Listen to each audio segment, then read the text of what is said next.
शर्मा जी, आपने एक और प्रॉमिस किया था कि तन लग जे मन लग जे तन लग जे बलदेव सिंह मांगियाना दी जित होगी, पर सर वो तो 10,000 का आंकड़ा नहीं छू पाए।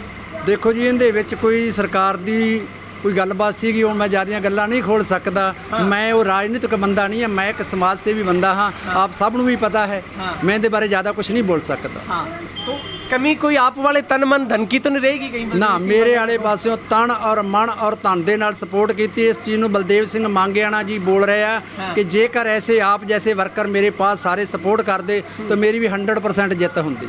जो आप कह रहे हैं कि मैं बोल नहीं सकता, सरकार की बात है, आपको लगता है जो अंडर टेबल समझौता हुआ था, सेटिंग हुई थी, और ये भी क्यास है कि भाजपा के लोग ही उसके साथ भितरघात कर गए, शिकार हो गए बलदेव सिंह मांगेराना? इसके बारे में कुछ नहीं बोलूँगा मैं। कुछ तो बोलो, कुछ तो राज खोलो आप। नहीं, मैं राज नहीं खोल सकता। आपका तन भी लग गया, मन भी लग गया, धन भी लग गया, मजा नहीं आया। जो सरकार आ गई ना, मैं आपको की बोलिया सी कि ਗਰਾਰੀਆਂ ਜਦੋਂ ਵੱਡੀ ਗਰਾਰੀ ਦੇ ਨਾਲ ਛੋਟੀ ਗਰਾਰੀ ਘੁੰਮਦੀ ਹੈ, ਚੈਨ ਫਿਰ ਘੁੰਮਦੀ ਹੈ। तो ਪ੍ਰਮਾਤਮਾ ਗੁਰੂ ਨਾਨਕ ਸਾਹਿਬ ਕਾਲਪੁਰਖ ਵਾਹਿਗੁਰੂ ਅੱਲਾ ਵਾਹਿਗੁਰੂ ਗੌਡ ਰਾਮ ਨੇ ਪੂਰੀ ਕਰਤੀ ਮੇਰੀ ਦਿਲ ਦੀ ਇੱਛਾ ਕਿ ਵੱਡੀ ਗਰਾਰੀ ਦੇ ਘੁੰਮੇਗੀ। ਔਰ ਡੱਬ ਵਾਲੀ ਹਲਕੇ ਦੇ ਵਿੱਚ ਮੈਂ ਗਰੰਟੀ ਕਰਨਾ, ਦੇਸ਼ ਦੇ ਪ੍ਰਧਾਨ ਮੰਤਰੀ ਨੂੰ ਸੀਨਾ ਤਾਣ ਕੇ ਕਹਾਂਗਾ ਕਿ ਇਸ ਇਲਾਕੇ ਦੇ ਵਿੱਚ ਸਭ ਤੋਂ ਪਹਿਲਾਂ ਮੈਡੀਕਲ ਕਾਲਜ ਬਣਾਇਆ ਜਾਵੇ, ਹਵਾਈ ਅੱਡਾ ਬਣਾਇਆ ਜਾਵੇ, ਔਰ ਨੌਜਵਾਨ ਪੀੜ੍ਹੀ ਵਾਸਤੇ ਜੈਸੇ ਗੁਜਰਾਤ ਦੇ ਵਿੱਚ ਤੁਸੀਂ ਕੱਪੜੇ ਦੀਆਂ ਮਿੱਲਾਂ ਲਾਈਆਂ, ਇਵੇਂ ਡੱਬ ਵਾਲੀ ਹਲਕੇ ਦੇ ਵਿੱਚ ਵੀ ਕੱਪੜੇ ਦੀਆਂ ਮਿੱਲਾਂ ਲਾ ਕੇ ਨੌਜਵਾਨ ਪੀੜ੍ਹੀ ਨੂੰ ਰੋਜ਼ਗਾਰ ਦਿੱਤਾ क्या ਜਾਵੇ। लगता है मोदी साहब से बात करेंगे आप? ਬਿਲਕੁਲ 100% ਚੰਦ ਦਿਨਾਂ ਦੇ ਵਿੱਚ ਗੁਰੂ ਨਾਨਕ ਸਾਹਿਬ ਬਾਲਾ ਜੀ ਮਹਾਰਾਜ ਭਗਵਾਨ ਰਾਮ ਦੀ ਕਿਰਪਾ ਦੇ ਨਾਲ ਜਲਦ ਮੀਟਿੰਗ ਹੋਏਗੀ। हाँ,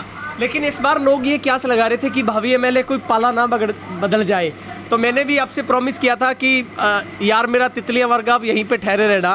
फिर लोग कह रहे थे कि ये तो साइकिल के स्टैंड की तरह हो गया, लेकिन आप तो एक ही जगह जम गए। यहाँ पहले से अंदेशा लग गया था कि भाजपा आ रही है, इसलिए कांग्रेस तो सत्ता में आ नहीं रही, आप भी वहीं ठहर गए। सच्चाई दसा ना गुरविंदर जी, मैंने बोला सी कि 8 पार्टियां की मेरे को 800 पार्टियां भी चेंज करनियां पैण, मैनू कोई फर्क नहीं पैना ला। और भी कर सकते। शर्मा जी, इस बार आपने फिर से कमाल कर दिया। आपके बेटे ने तो उडारी मारकर सीधे जेजेपी ज्वाइन कर ली, आप लोग बीजेपी के साथ रहे, तो ये खेल क्या खेल रहे थे आप लोग? खेल सारे अलग अलग चल रहे थे। ये खेल ये सी कि मेरी ਜਿਹੜੀ ਸੋਚ ਹੈ, ਮੇਰੀ ਸੋਚ ਹੈ ਹਲਕੇ ਦੇ ਵਿਕਾਸ ਵਾਲੀ।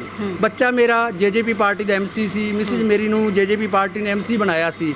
ਫਿਰ ਮੈਂ ਉਹਨਾਂ ਦੇ ਉੱਤੇ, ਕਿਉਂਕਿ 18 ਸਾਲ ਤੋਂ ਬਾਅਦ ਚਾਹੇ ਬੱਚਾ ਹੋਵੇ ਚਾਹੇ ਮਿਸਿਜ ਹੋਵੇ, ਉਹਨਾਂ ਦੇ ਉੱਤੇ ਆਪਾਂ ਕਿਸੇ ਚੀਜ਼ ਦਾ ਪ੍ਰੈਸ਼ਰ ਨਹੀਂ ਪਾ ਸਕਦੇ। आप वाली में तो उल्टा हो गया, यहाँ से तो बीच वाला बंदा निकल के जीत ले गया। आदित्य चौटाला जीत के, दिग्विजय जोर लगा रहे थे, अमित से आग जोर लगा रहे थे। ਗੁਰਵਿੰਦਰ ਜੀ, ਆ ਮੇਰੇ ਜਮਾ ਦਿਲ ਦੀ ਗੱਲ ਕਰਤੀ ਤੁਸੀਂ। ਸੱਚਾਈ ਹੈ ਗੁਰਵਿੰਦਰ ਜੀ, ਕੀ ਹੈ ਕਿ ਜੋ 1000 ਕਰੋੜ ਰੁਪਈਆ ਬੀਜੇਪੀ ਗਵਰਨਮੈਂਟ ਨੇ ਆਦਿੱਤਿਆ ਚੌਟਾਲਾ ਜੀ ਦੇ ਰਾਹੀਂ ਲਵਾਇਆ ਸੀ, ਉਹਦਾ ਫਲ ਮਿਲਿਆ ਹੈ ਆਦਿੱਤਿਆ ਜੀ ਨੂੰ। ਗਰੰਟੀ ਇਸ ਚੀਜ਼ ਦੀ ਹੈ। अच्छा, ਬਿਲਕੁਲ, मतलब बीजेपी वाला फल उनको मिल गया। ਬਿਲਕੁਲ ਮਿਲ ਗਿਆ ਜੀ, ਮਿਲ ਗਿਆ। ਜਦੋਂ 1000 ਕਰੋੜ ਰੁਪਈਆ ਜਿਹੜਾ ਲੱਗਿਆ ਸੀ ਨਾ, ਉਹ ਪਿੰਡਾਂ 'ਚ ਲੱਗਿਆ ਸੀ, ਨਾ ਕਿ ਸ਼ਹਿਰ 'ਚ ਲੱਗਿਆ ਸੀ। आपको क्या लगता है कांग्रेस की हार का सबसे बड़ा कारण? कांग्रेस की हार का सबसे बड़ा कारण है मेरी भैन शैलजा ਨੂੰ ਖੂੰਜੇ ਲੈਣ ਲਾਉਣਾ। ਔਰ ਗਰੰਟੀ ਹੈ ਸਭ ਤੋਂ ਵੱਡਾ, ਕਿਸੇ ਨਾਲ ਤੁਸੀਂ ਕਿਸੇ ਨਾਲ ਬੇਇਨਸਾਫੀ ਕਰੋਗੇ ਨਾ ਤੇ ਫਿਰ ਉਹਦਾ ਫਲ ਅੱਜ ਕੱਲ੍ਹ ਅੱਗੇ ਤਾਂ ਕਈ ਟਾਈਮ ਬਾਅਦ ਮਿਲਦਾ ਸੀ, ਅੱਜ ਕੱਲ੍ਹ ਤਾਂ ਚੁਟਕੀ ਦੇ ਵਿੱਚ ਹੱਥੋਂ ਹੱਥੀ ਮਿਲਦਾ ਹੈ। तो फिर ਭੈਣ ਜੀ ਨੂੰ ਖੁੱਡੇ ਲੈਣ ਲਾਇਆ ਤੇ ਭੈਣ ਜੀ ਨੇ ਖੁੱਡੇ ਲੈਣ ਪਾਰਟੀ ਲਾਤੀ। ਲੱਗ ਜਾਂਦਾ ਹੈ ਜੀ, ਜਿਹੋ ਜਿਹਾ ਬੀਜੋਗੇ। ਅੱਜ ਕੱਲ੍ਹ ਤਾਂ ਮਿੰਟੋ ਮਿੰਟੀ ਕੱਟਣਾ ਪੈਂਦਾ ਹੈ, ਟਾਈਮ ਨਹੀਂ ਲਵਾਉਂਦਾ परमात्मा। ਆਂਦੇ ਉੱਚਾ ਬੋਲ ਨਾ ਬੋਲੀਏ, ਕਰਤਾरों ਡਰੀਏ। तो आप दबा के कमेंट कीजिएगा, शेयर कीजिएगा। भावी एमएलए की सबसे बड़ी खासियत है वो आपके एक एक कमेंट को खुद पढ़ते हैं, चाहे आप नेगेटिव लिखो चाहे आप पॉजिटिव लिखो, वो हंसते हैं, मुस्कुराते हैं और आपके हर कमेंट को पढ़ने वाले हैं। कैमरा पर्सन वकील के साथ गुरविंदर पन्नू, तेज हरियाणा, डवाली।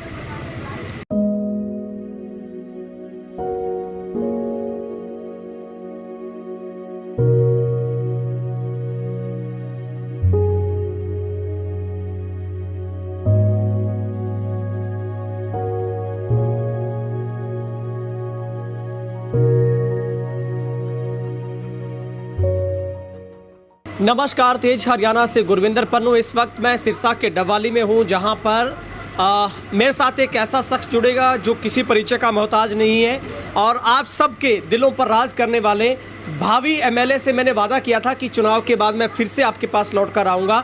तो डबवाली से भावी एमएलए राकेश कुमार शर्मा हमारे साथ जुड़ेंगे, और उससे पहले उनके ही जो शर्मा स्वीट्स के अंदर जो चैनल चल रहा है उसके ऊपर प्रचंड बहुमत के साथ जो भाजपा ने इस बार तीसरी बार सत्ता पर कब्जा कर लिया, यानी कि बीजेपी की सरकार बन गई और 36 सीटों पर महज कांग्रेस रहेगी, ये 2 इनेलो को मिली है और बाकी सीटों पर जो अन्य पर 5 जो सीटें आई है।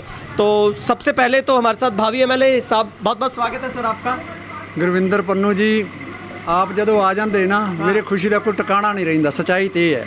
अच्छा, आपने जो भविष्यवाणी की थी कि बीजेपी की सरकार आएगी, ये बात किसी के गले नहीं उतर रही थी और जिस कैंडिडेट के लिए आपने प्रचार किया उनके भी जो वर्कर थे वो कह रहे थे कि इस बार तो 20-25 सीटें आने वाली है और बीजेपी सत्ता से दूर रहेगी। लेकिन आपको कैसे ये अंतर ज्ञान हो गया था? भविष्यवाणी आप कर रहे थे और सच भी साबित हो गई। ਸੱਚਾਈ ਹੈ ਗੁਰਵਿੰਦਰ ਜੀ, ਜਦੋਂ ਗੁਰਬਾਣੀ ਦੇ ਬੜੇ ਮਹਾਂਵਾਕਾਂ 'ਚ ਵੀ ਲਿਖਿਆ ਹੈ, ਮਨ ਮੰਦਰ ਤਨ ਵੇਸ ਕਲੰਦਰ ਘਟਹੀ ਤੀਰਥ ਨਾਵਾਂ, ਇੱਕ ਸ਼ਬਦ ਮੇਰੇ ਪ੍ਰਾਣ ਬਸਤ ਹੈ ਬਹੁੜ ਜਨਮ ਨਾਵਾਂ। ਜਦੋਂ ਹਿਰਦੇ ਦੇ ਵਿੱਚ ਉਹੀ ਗੱਲ ਉਹੀ ਮੂੰਹ ਤੇ ਹੋਵੇ ਤੇ ਜਦੋਂ ਬਾਹਰ ਉਹੀ ਗੱਲ ਕੀਤੀ ਜਾਂਦੀ ਹੈ ਨਾ ਤੇ ਪੂਰਨ ਰੂਪ ਦੇ ਵਿੱਚ ਉਹ ਸੱਤਿਆ ਹੁੰਦੀ ਹੈ। ਤੇ ਇਸ ਕਰਕੇ ਮੇਰੀ ਨਹੀਂ ਹੈ, ਨਾ ਹੀ ਮੇਰੀ ਕੋਈ ਗੱਲ ਇਹਦੇ ਵਿਚਾਲੇ। ਇਹਦੇ ਵਿੱਚ ਭਗਵਾਨ ਸ਼੍ਰੀ ਰਾਮ ਜੀ ਦੀ ਕਿਰਪਾ ਹੋਈ ਹੈ ਔਰ ਬਾਲਾ ਜੀ ਮਹਾਰਾਜ ਜੋ ਬਾਲ ਰੂਪ ਦੇ ਵਿੱਚ ਸੂਰਜ ਨੂੰ ਨਿਕਲ ਗਏ ਸੀਗੇ, ਉਸ ਦੀ ਕਿਰਪਾ ਹੋਈ। ਸੱਚਾਈ ਇਹ है। शर्मा जी, आपने एक और प्रॉमिस किया था कि तन लग जे मन लग जे धन लग जे बलदेव सिंह मांगियाना दी जित होगी, पर सर वो तो 10,000 का आंकड़ा नहीं छू पाए। ਦੇਖੋ ਜੀ, ਇਹਦੇ ਵਿੱਚ ਕੋਈ ਸਰਕਾਰ ਦੀ ਕੋਈ ਗੱਲਬਾਤ ਸੀਗੀ, ਹੁਣ ਮੈਂ ਜ਼ਿਆਦੀਆਂ ਗੱਲਾਂ ਨਹੀਂ ਖੋਲ ਸਕਦਾ। ਮੈਂ ਉਹ ਰਾਜਨੀਤਿਕ ਬੰਦਾ ਨਹੀਂ ਹਾਂ, ਮੈਂ ਇੱਕ ਸਮਾਜ ਸੇਵੀ ਬੰਦਾ ਹਾਂ, ਆਪ ਸਭ ਨੂੰ ਵੀ ਪਤਾ ਹੈ। ਮੈਂ ਇਹਦੇ ਬਾਰੇ ਜ਼ਿਆਦਾ ਕੁਝ ਨਹੀਂ ਬੋਲ ਸਕਦਾ। हाँ, तो कमी कोई आप वाले तन मन धन की तो नहीं रहेगी कहीं? ਨਾ ਮੇਰੇ ਵਾਲੇ ਪਾਸਿਓਂ ਤਨ ਔਰ ਮਨ ਔਰ ਧਨ ਦੇ ਨਾਲ ਸਪੋਰਟ ਕੀਤੀ। ਇਸ ਚੀਜ਼ ਨੂੰ ਬਲਦੇਵ ਸਿੰਘ ਮੰਗਿਆਣਾ ਜੀ ਬੋਲ ਰਹੇ ਆ ਕਿ ਜੇਕਰ ਐਸੇ ਆਪ ਜੈਸੇ ਵਰਕਰ ਮੇਰੇ ਪਾਸ ਸਾਰੇ ਸਪੋर्ट ਕਰਦੇ ਤਾਂ ਮੇਰੀ ਵੀ 100% ਜਿੱਤ ਹੁੰਦੀ। जो आप कह रहे हैं कि मैं बोल नहीं सकता, सरकार की बात है, आपको लगता है जो अंडर टेबल समझौता हुआ था, सेटिंग हुई थी, और ये भी क्यास है कि भाजपा के लोग ही उसके साथ भितरघात कर गए, शिकार हो गए बलदेव सिंह मांगियाना? इसके बारे में कुछ नहीं बोलांगा मैं। कुछ तो बोलो, कुछ तो राज खोलो आप। नहीं, मैं राज नहीं खोल सकता। आपका तन भी लग गया, मन भी लग गया, धन भी लग गया, मजा नहीं आया। जो सरकार आ गई ना, मैं आपको की बोलिया सी कि ਗਰਾਰੀਆਂ ਜਦੋਂ ਵੱਡੀ ਗਰਾਰੀ ਦੇ ਨਾਲ ਛੋਟੀ ਗਰਾਰੀ ਘੁੰਮਦੀ ਹੈ, ਚੈਨ ਫਿਰ ਘੁੰਮਦੀ ਹੈ। ਉਹ ਪ੍ਰਮਾਤਮਾ ਗੁਰੂ ਨਾਨਕ ਸਾਹਿਬ ਕਾਲਪੁਰਖ ਵਾਹਿਗੁਰੂ ਅੱਲਾ ਵਾਹਿਗੁਰੂ ਗੋਡ ਰਾਮ ਨੇ ਪੂਰੀ ਕਰਤੀ ਮੇਰੀ ਦਿਲ ਦੀ ਇੱਛਾ ਕਿ ਵੱਡੀ ਗਰਾਰੀ ਦੇ ਨਾਲ ਜਦੋਂ ਹਰਿਆਣੇ ਦੀ ਛੋਟੀ ਗਰਾਰੀ ਘੁੰਮੇਗੀ ਔਰ ਡੱਬ ਵਾਲੀ ਹਲਕੇ ਦੇ ਵਿੱਚ ਮੈਂ ਗਰੰਟੀ ਕਰਨਾ ਦੇਸ਼ ਦੇ ਪ੍ਰਧਾਨ ਮੰਤਰੀ ਨੂੰ ਸੀਨਾ ਤਾਣ ਕੇ ਕਹਾਂਗਾ ਕਿ ਇਸ ਇਲਾਕੇ ਦੇ ਵਿੱਚ ਸਭ ਤੋਂ ਪਹਿਲਾਂ ਮੈਡੀਕਲ ਕਾਲਜ ਬਣਾਇਆ ਜਾਵੇ, ਹਵਾਈ ਅੱਡਾ ਬਣਾਇਆ ਜਾਵੇ ਔਰ ਨੌਜਵਾਨ ਪੀੜ੍ਹੀ ਵਾਸਤੇ ਜੈਸੇ ਗੁਜਰਾਤ ਦੇ ਵਿੱਚ ਤੁਸੀਂ ਕੱਪੜੇ ਦੀਆਂ ਮਿੱਲਾਂ ਲਾਈਆਂ, ਇਵੇਂ ਡੱਬ ਵਾਲੀ ਹਲਕੇ ਦੇ ਵਿੱਚ ਵੀ ਕੱਪੜੇ ਦੀਆਂ ਮਿੱਲਾਂ ਲਾ ਕੇ ਨੌਜਵਾਨ ਪੀੜ੍ਹੀ ਨੂੰ ਰੋਜ਼ਗਾਰ ਦਿੱਤਾ क्या ਜਾਵੇ। लगता है मोदी साहब से बात करेंगे आप? ਬਿਲਕੁਲ 100% ਚੰਦ ਦਿਨਾਂ ਦੇ ਵਿੱਚ ਗੁਰੂ ਨਾਨਕ ਸਾਹਿਬ ਬਾਲਾ ਜੀ ਮਹਾਰਾਜ ਭਗਵਾਨ ਰਾਮ ਦੀ ਕਿਰਪਾ ਦੇ ਨਾਲ ਜਲਦ ਮੀਟਿੰਗ ਹੋਏਗੀ। हाँ, लेकिन इस बार लोग ये क्यास लगा रहे थे कि भावी एमएलए कोई पाला ना बदल जाए, तो मैंने भी आपसे प्रॉमिस किया था कि यार मेरा तितलियां वर्ग आप यहीं पे ठहरे रहना। फिर लोग कह रहे थे कि ये तो साइकिल के स्टैंड की तरह हो गया, लेकिन आप तो एक ही जगह जम गए। यहाँ पहले से अंदेशा लग गया था कि भाजपा आ रही है, इसलिए कांग्रेस तो सत्ता में आ नहीं रही, आप भी वहीं ठहर गए। सच्चाई दसा ना गुरविंदर जी, मैंने बोला सी कि 8 पार्टियां की मेरे को 800 पार्टियां भी चेंज करनियां पैण, मैनू कोई फर्क नहीं पैण वाला। और भी कर सकते हैं अभी? ਕਰ ਸਕਦਾ ਸੀ, ਕਿਉਂ ਨਹੀਂ ਕਰ ਰਹੀਆਂ? ਕਿ ਪ੍ਰਮਾਤਮਾ ਨੇ ਜਦੋਂ ਪੂਰਨ ਕਰਤਾ ਕਿ ਮੈਂ ਕਹਿੰਦਾ ਸੀ ਕਿ ਗਰਾਰੀਆਂ ਸਹੀ ਚੱਲਣ, ਉਹੀ ਸਰਕਾਰ ਸੈਂਟਰ 'ਚ ਤੇ ਉਹੀ ਸਟੇਟ 'ਚ ਆਵੇ ਤੇ ਮੈਨੂੰ ਅੱਗੇ ਵਧਣ ਦੀ ਕੀ ਲੋੜ ਹੈ? ਜਦੋਂ ਮਾਲਕ ਨੇ ਮੈਨੂੰ ਪੂਰਨ ਕਰਤਾ ਕਿ ਜਦੋਂ ਸਰਕਾਰ ਉੱਤੇ ਬੀਜੇਪੀ ਦੀ ਹੈ, ਸਟੇਟ 'ਚ ਬੀਜੇਪੀ ਦੀ ਹੈ, ਔਰ ਜਿਹੜਾ 70 ਸਾਲ ਪਹਿਲਾਂ ਵਿਕਾਸ ਨਹੀਂ ਹੋਇਆ ਤੁਹਾਨੂੰ ਆ 5 ਸਾਲਾਂ 'ਚ ਕਰਕੇ ਵਿਖਾ ਦੇਵਾਂਗੇ। भाई एक बार कैमरे से दिखा दो, ये जो शर्मा जी का स्वीट गेस्ट है, यहीं पर सारा दिन शर्मा जी सारा पूरा यहीं से दिशा निर्देश चलाते हैं, यहीं से ये बहुत मशहूर यहाँ के पकवान बहुत मशहूर है। तो शर्मा जी को इतना प्यार करते हो तो भाई यहाँ पर भी आकर कभी मज़ा चख लीजिए यहाँ के स्वीट्स का, यहाँ के खाने का। और गुरु नानक साहब की फ़ोटो भी आपको यहाँ पर नज़र आएगी, तो बाबे नानक की कृपा फुल है। देखो जी, बंदे दी गुरबाणी दे विच लिखिया ना, मैं पहला ही बोल चुकिया ਅੰਦਰ ਹੈ ਸੱਚ ਤੇ ਕੋਠੇ ਚੜ ਕੇ ਨੱਚ। ਜਿੰਦੀ ਸਪੋਰਟ ਕੀਤੀ ਗੁਰੂ ਨਾਨਕ ਸਾਹਿਬ ਦੀ ਕਿਰਪਾ ਨਾਲ ਤੇ ਅਜੇ ਸਿੰਘ ਦੀ ਸਪੋਰਟ ਕੀਤੀ ਉਹ ਵੀ ਜਿੱਤੇ, ਭੈਣ ਨੈਣਾ ਸਿੰਘ ਦੀ ਸਪੋਰਟ ਕੀਤੀ ਉਹ ਵੀ ਜਿੱਤੀ, ਔਰ ਮੇਰੀ ਮਿਸਿਜ ਵੀ ਜਿੱਤੀ, ਔਰ ਮੇਰਾ ਬੇਟਾ ਵੀ ਜਿੱਤਿਆ, ਔਰ ਭੈਣ ਸ਼ੈਲਜਾ ਦੀ ਸਪੋਰਟ ਕੀਤੀ ਉਹ ਵੀ ਜਿੱਤੀ, ਔਰ ਸਭ ਤੋਂ ਪਹਿਲਾਂ ਇਲੈਕਸ਼ਨ ਸੀ ਵਾਰਡ ਨੰਬਰ 17 ਦਾ गीता MC, ਜੋ ਸਭ ਤੋਂ ਪਹਿਲਾਂ ਮੈਂ ਰਾਜਨੀਤੀ 'ਚ ਆਇਆ, वो भी भैन साड़ी जितती। लेकिन शर्मा जी इस बार आपने फिर से कमाल कर दिया, आपके बेटे ने तो उडारी मारकर सीधे JGP ज्वाइन कर ली, आप लोग बीजेपी के साथ रहे, तो ये खेल क्या खेल रहे थे आप लोग? खेल सारे अलग अलग चल रहे थे। ये खेल ये सी कि मेरी ਜਿਹੜੀ ਸੋਚ ਹੈ, ਮੇਰੀ ਸੋਚ ਹੈ ਹਲਕੇ ਦੇ ਵਿਕਾਸ ਵਾਲੀ। ਬੱਚਾ ਮੇਰਾ JJP ਪਾਰਟੀ ਦਾ MC ਸੀ, ਮਿਸਿਸ ਮੇਰੀ ਨੂੰ JJP ਪਾਰਟੀ ਨੇ MC ਬਣਾਇਆ ਸੀ। ਫਿਰ ਮੈਂ ਉਹਨਾਂ ਦੇ ਉੱਤੇ ਕਿਉਂਕਿ 18 ਸਾਲ ਤੋਂ ਬਾਅਦ ਚਾਹੇ ਬੱਚਾ ਹੋਵੇ ਚਾਹੇ ਮਿਸਜ ਹੋਵੇ, ਉਹਨਾਂ ਦੇ ਉੱਤੇ ਆਪਾਂ ਕਿਸੇ ਚੀਜ਼ ਦਾ ਪ੍ਰੈਸ਼ਰ ਨਹੀਂ ਪਾ ਸਕਦੇ। आप वो वाला आसान उतार रहे थे फिर जी ਹਾਂ, ਜੋ ਆਸਾਨ ਉਹਨਾਂ ਕੀਤਾ ਸੀ, ਕਿਉਂਕਿ ਇਹ ਜਿੱਤ ਜਿਹੜੀ ਹੈ ਨਾ, ਇਹ ਦੇਸ਼ ਦੇ ਪ੍ਰਧਾਨ ਮੰਤਰੀ ਮੋਦੀ ਦੀ ਔਰ ਬੀਜੇਪੀ ਦੀ ਜਿੱਤ ਹੋਈ ਹੈ, ਨਾ ਕਿ ਇੱਕ ਸਿੰਗਲ ਬੰਦੇ ਦੀ ਜਿੱਤ ਹੋਈ ਹੈ। दिवाली में तो उल्टा हो गया, यहाँ से तो बीच वाला बंदा निकल के जीत ले गया। आदित्य चौटाला जीत के दिग्विजय जोर लगा रहे थे, अमित शाह जोर लगा रहे थे। ਗੁਰਵਿੰਦਰ ਜੀ, ਆ ਮੇਰੇ ਜਮਾ ਦਿਲ ਦੀ ਗੱਲ ਕਰਤੀ ਤੁਸੀਂ। ਸੱਚਾਈ ਹੈ ਗੁਰਵਿੰਦਰ ਜੀ, ਕੀ ਹੈ ਕਿ ਜੋ 1000 ਕਰੋੜ ਰੁਪਈਆ ਬੀਜੇਪੀ ਗਵਰਨਮੈਂਟ ਨੇ ਆਦਿੱਤਿਆ ਚੌਟਾਲਾ ਜੀ ਦੇ ਰਾਹੀਂ ਲਵਾਇਆ ਸੀ, ਅੱਛਾ। ਉਹਦਾ ਫਲ ਮਿਲਿਆ ਹੈ ਆਦਿੱਤਿਆ ਜੀ ਨੂੰ, ਗਰੰਟੀ ਇਸ ਚੀਜ਼ ਦੀ ਹੈ। अच्छा, ਬਿਲਕੁਲ मतलब बीजेपी वाला फल उनको मिल गया। ਬਿਲਕੁਲ ਮਿਲ ਗਿਆ ਜੀ, ਮਿਲ ਗਿਆ। ਜਦੋਂ 1000 ਕਰੋੜ ਰੁਪਈਆ ਜਿਹੜਾ ਲੱਗਿਆ ਸੀ ਨਾ, ਉਹ ਪਿੰਡਾਂ 'ਚ ਲੱਗਿਆ ਸੀ, ਨਾ ਕਿ ਸ਼ਹਿਰ 'ਚ ਲੱਗਿਆ ਸੀ। ਜੇ ਕਿਤੇ ਸ਼ਹਿਰ 'ਚ ਲੱਗਿਆ ਹੁੰਦਾ ਨਾ, ਫਿਰ ਕੁਝ ਹੋਰ ਕਮਾਲ ਦਾ ਹੋਣਾ ਸੀ। ਆਪ ਨੂੰ ਪਤਾ ਹੈ, ਮੈਨੇ ਕਿੰਨੀ ਵਾਰ ਕਹਿ ਚੁੱਕਿਆ ਕਿ ward number 17, ward number 6, ward number 7, ward number 19, ward number 1 ਔਰ ਐਸੇ ਕਈ ਵਾਰਡ ਨੇ ਜਿਨ੍ਹਾਂ ਦੇ ਵਿੱਚ ਲੋਕ ਨਰਕ ਦੀ ਜ਼ਿੰਦਗੀ ਭੋਗ ਰਹੇ ਨੇ। ਮੈਨੂੰ ਪਿਆਰ ਹੈ, ਤੇ ਮੈਂ ਉਸ ਦਿਨ ਵੀ ਕਿਹਾ ਸੀ, ਗੁਰਵਿੰਦਰ ਜੀ, ਇਨਸਾਨੀਅਤ ਨਾਲ ਜਾਂ ਵਿਕਾਸ ਨਾਲ ਜਾਂ ਦੇਸ਼ ਨਾਲ ਪਿਆਰ ਹੈ, ਮੈਨੂੰ ਪਾਰਟੀਆਂ ਨਾਲ ਪਿਆਰ ਘੱਟ ਹੈ। ਤੁਸੀਂ ਕੰਮ ਵਧੀਆ ਕਰੋਗੇ, ਮੈਂ ਵੀ ਤੁਹਾਡੇ ਨਾਲ ਹਾਂ। ठीक है, लेकिन शर्मा जी अब आप किसके साथ बैठेंगे? अब जो आपका प्लेयर था वो तो हार गए, वो तो 10,000 का आंकड़ा नहीं कर पाए। आप कह रहे हैं आप बीजेपी के साथ हो, लेकिन आपको लगता है कि आदित्य चौटाला भी हिस्सा होंगे सरकार का? क्योंकि ये तो आईएनएलडी को फैसला करना है, आईएनएलडी को सिर्फ 2 सीटें मिले हैं और आपके खासम खास अभय चौटाला हार गए। ਦੇਖੋ, ਮੇਰੇ ਤਾਂ ਸਾਰੇ ਖਾਸਮ ਖਾਸ, ਆਪ ਵੀ ਹੋ, ਅਜੇ ਸਿੰਘ ਦਾ ਪਰਿਵਾਰ ਵੀ ਹੈ, ਮੇਰਾ ਡੱਬ ਵਾਲੀ ਹਲਕੇ ਦੀ जनता की, पूरे देश दी की, पूरी दुनिया दी जनता मेरा परिवार है। तो फिर भी शर्मा जी, कोई तो भविष्यवाणी आपने सोची थी पहले अभय सिंह की हार हो जाएगी? इसके बारे में आपसे ना ही कोई मेरी गल हुई, ना ही मैं कभी सोचा हैगा। अभय सिंह अपने तरीके नाल बहुत नाइस इंसान ने, वो अपने तरीके नाल बहुत मेहनत की, पर चलो जो किसानां वाले मुद्दे दे उत्ते अभय सिंह जी ने अस्तीफा भी दिता सी, उस तो बाद किसान भरावां ने जिताया भी सी, पर इस बारी की कारण रहा, इस बारे में कुछ नहीं बोल सकता। तो अब शर्मा जी किसके साथ रहेंगे? ਇਨਸਾਨੀਅਤ ਔਰ ਵਿਕਾਸ ਕੇ ਸਾਥ ਰਹੇਗਾ। ਰਕੇਸ਼ ਸ਼ਰਮਾ ਡੱਬ ਵਾਲੀ ਹਲਕੇ ਦੇ ਵਿੱਚ ਮੈਡੀਕਲ ਕਾਲਜ ਲਿਆਉਣ ਵਾਸਤੇ ਜੋ ਬੀਜੇਪੀ ਦੀ ਇੱਥੇ ਟੀਮ ਬਣੇਗੀ, ਉਹਨਾਂ ਦਾ ਇੱਕ ਅੰਗ ਬਣ ਕੇ ਡੱਬ ਵਾਲੀ ਹਲਕੇ ਦੇ ਵਿੱਚ ਮੈਡੀਕਲ ਕਾਲਜ ਲਿਆਉਣਾ, ਹਵਾਈ ਅੱਡਾ ਲਿਆਉਣਾ, ਡੱਬ ਵਾਲੀ ਹਲਕੇ ਨੂੰ ਜੋ ਪੁਲਿਸ ਜ਼ਿਲ੍ਹਾ ਹੈ ਇਹਨੂੰ ਜ਼ਿਲ੍ਹਾ ਬਣਾਉਣਾ, ਔਰ ਜੋ ਇੱਥੇ ਇੰਨੀ ਕਾਟਨ ਦੀ ਫਸਲ ਹੁੰਦੀ ਹੈ, नौजवान पीढ़ी वास्ते कपड़े दी मिल्लां लाउणियां और रोजगार दिलाउणा। ठीक है, लेकिन शर्मा जी, जिस बस की सीट पर बलदेव सिंह मांगेना बैठे थे, वो बस तो खाली निकल गई, चंडीगढ़ पहुंच गई, सीट खाली रहेगी वहाँ पे। तो विपक्ष में फिर रह गया डबल। देश के प्रधानमंत्री एडी वड्डी सोच रखते हैं, बिना जितन वाले ਨੂੰ ਵੀ ਕੀ ਕੁਝ ਦੇ ਸਕਦੇ। ਜੇਕਰ ਉਹ ਰਾਜਸਥਾਨ ਦੇ ਇੱਕ ਪਹਿਲੀ ਵਾਰੀ ਭਜਨ ਲਾਲ ਜੀ ਨੂੰ ਇੱਕ ਐਮਐਲਏ ਬਣ ਤੇ ਉਹਨੂੰ ਸੀਐਮ ਬਣਾ ਸਕਦੇ, ਉਹ ਦੇਸ਼ ਦੇ ਪ੍ਰਧਾਨ ਮੰਤਰੀ ਦੀ ਏਡੀ ਵੱਡੀ ਸੋਚ ਹੈ, ਉਹ ਕੀ ਨਹੀਂ ਕਰ ਸਕਦੇ।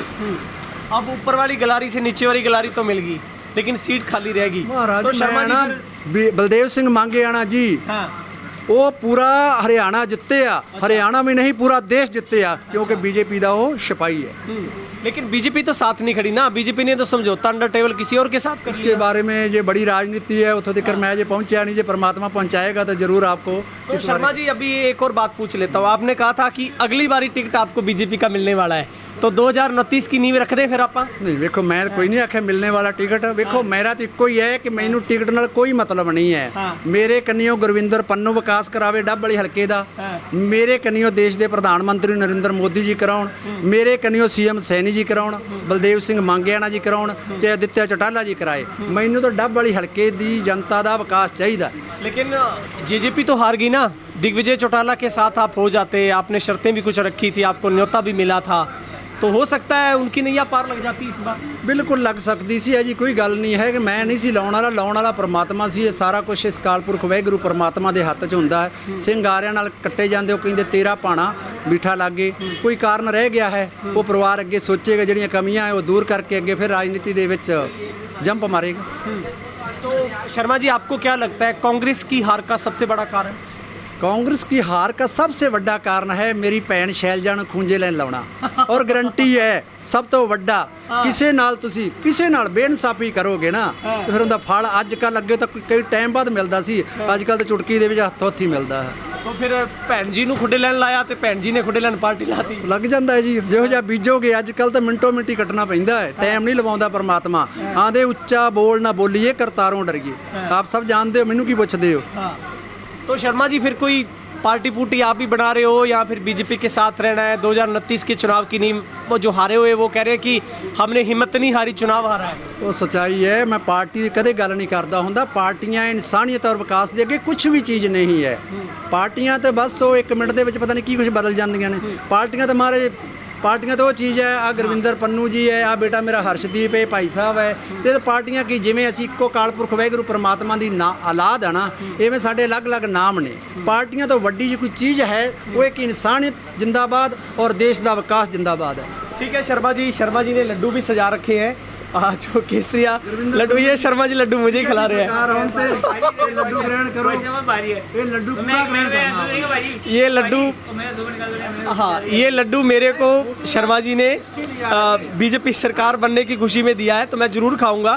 शर्मा जी ड्राई फ्रूट रखने के लिए मशहूर माने जाते हैं। शर्मा जी आप भी आनंद ले लो लड्डू का, और आपने वक्त निकाला, बहुत बहुत शुक्रिया। दूसरों को खिलाने से मेरे को बड़ा आनंद आता है, खुशी मिलती है। अच्छा। मेरी माता ਚੰਦ ਰਾਣੀ ਸਵਰਗ ਚ ਵਾਸਾ ਸੱਚਖੰਡ ਦੇ ਵਿੱਚ ਉਹ ਕਹਿੰਦੀ ਹੁੰਦੀ ਸੀ, ਮੇਰੇ ਘਰੇ ਆਇਆ ਕੋਈ ਮੈਂਬਰ ਭੁੱਖਾ ਨਾ ਜਾਵੇ ਪਰ ਮੈਂ ਭੁੱਖੀ ਰਹਿਣਾ। ਪਰ ਜਦੋਂ ਗੁਰਵਿੰਦਰ ਜੀ ਤੁਹਾਨੂੰ ਮੈਂ ਖਵਾ ਦੇਣਾ, ਮੈਨੂੰ ਉਸ ਤੋਂ ਵੱਧ ਖੁਸ਼ੀ ਹੋ ਜਾਂਦੀ ਹੈ, ਉਸ ਤੋਂ ਵੱਧ ਮੇਰਾ ਪੇਟ ਫੁੱਲ ਹੋ ਜਾਂਦਾ।